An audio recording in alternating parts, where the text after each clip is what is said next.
Okay, we're still roughing out the general and working toward the more specific. So I've got a little bit more value there. I kind of drew the shadow line out a little bit more.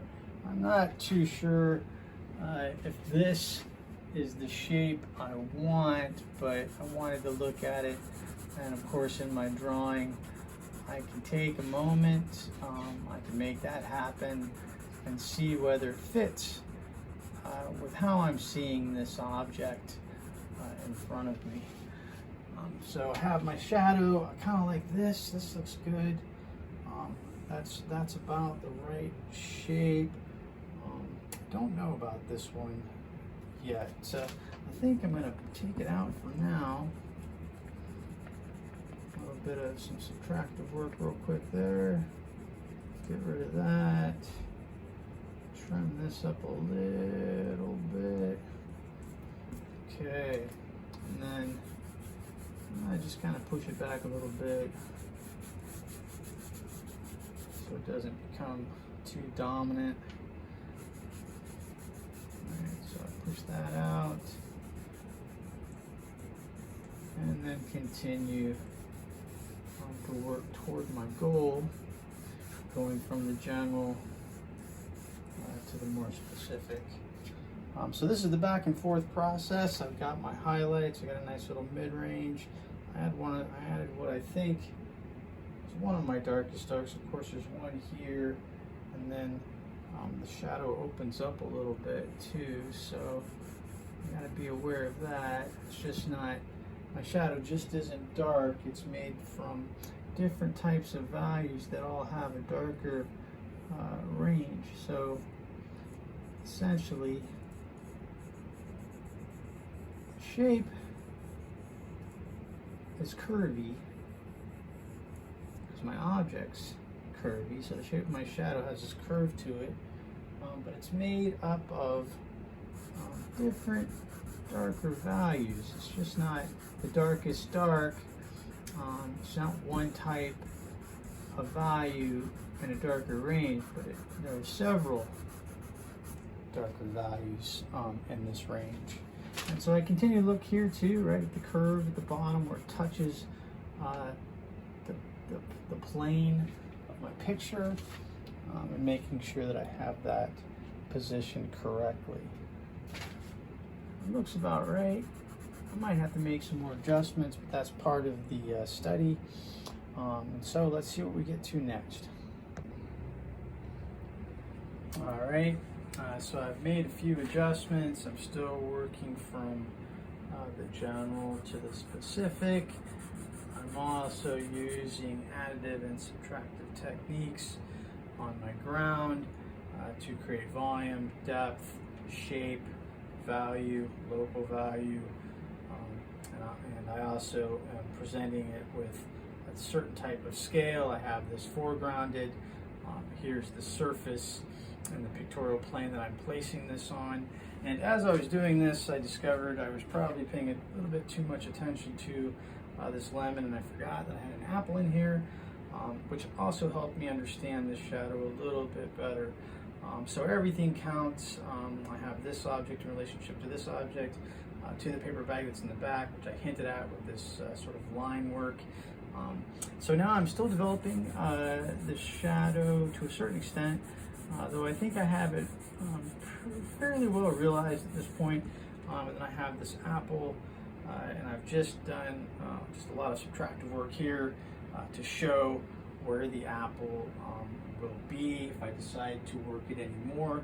But I think what I'm going to do is I'm going to go back to this lemon here and try to do some refinement with some of the shadows and some more with the lights in the mid-range, and maybe make some small corrections here and there to this side in the end and how it sits over the shadow portion.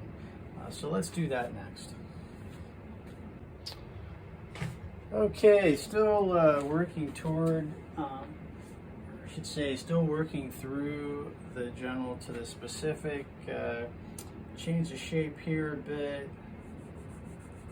Have this sort of apple shape, or at least what is an indication for my apple shape in this part of my drawing. I'm still blending stuff out, adding stuff, subtracting little pieces here and there. Slowly, I think I'm getting a little bit of what I want out of my study. So I'll keep doing this, keep working back and forth, additive, right, subtractive, looking at my shadows, looking at my values, looking at my local value, and try to situate everything I can as best I can in my picture plane. Okay, so let's continue to work through this and see if we can't get a little bit more out of this still life object, and then we should be done. All right.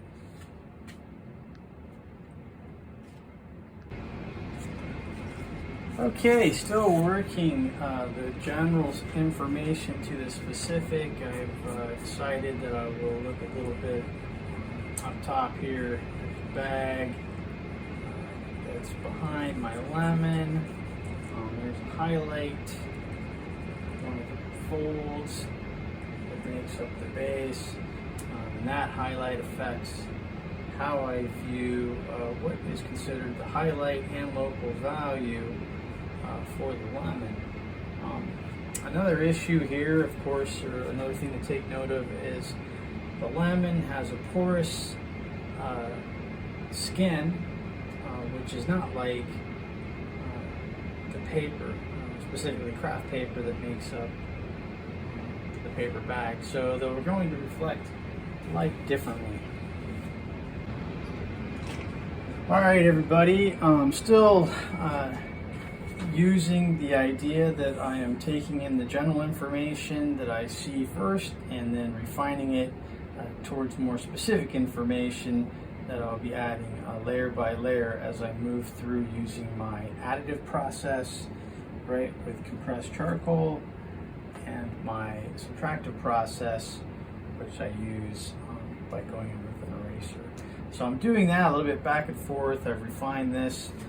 I decided to go ahead and add some value, and then I used an eraser to sort of, carve out a little bit here on what the apple is like, with the quality of light that's at least parts of it. I don't think I'll do as much work as I've done here on the apple, but I decided that it may help me a little bit in understanding what I'm trying to draw in this composition. So I have that. I have a little bit more that I added to the shape. The shadow comes out. I think it does come out a little bit more. So I'll refine that a bit. And then I started adding this light at the top that represents one of the folds that makes up a plane in the base of the paper bag that's behind this lemon.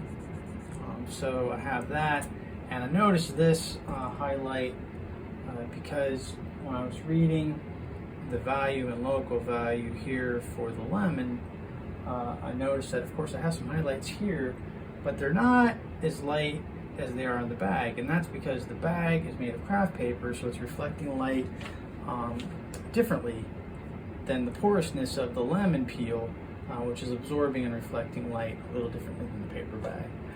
So essentially, I needed to make a note of that so I could judge this light against this light.